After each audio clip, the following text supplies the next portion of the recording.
Hello and welcome to this tutorial on subform color coding.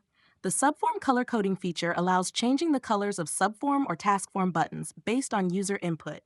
Let's see an example.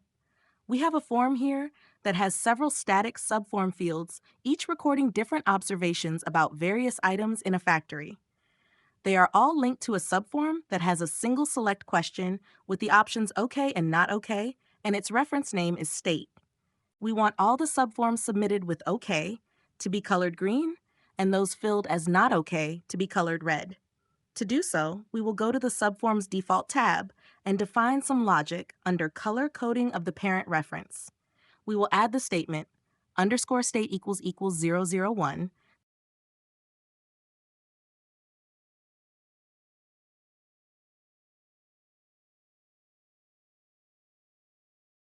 question mark green colon opening brackets,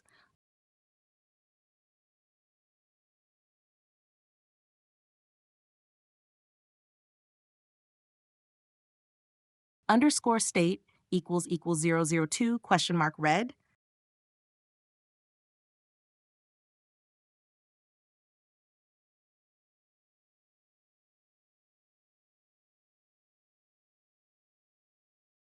colon closing brackets, which means if the select question with the reference name state has the first option selected, i.e. 001, use green.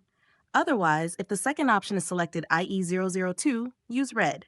If neither are selected, use nothing. We can also use the hex RGB code with a preceding hashtag instead of the color names when defining the colors we want. If we click on the information button, there is a link provided that goes to a W3 website with a list of color codes. Users can copy and paste the hex RGB code to their statements. If we save our changes and go to the data viewer,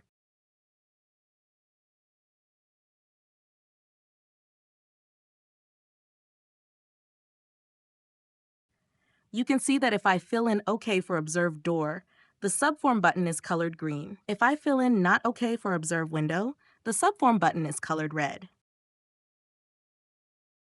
Thank you for watching this tutorial. If you have further questions, contact us at support@poimapper.com.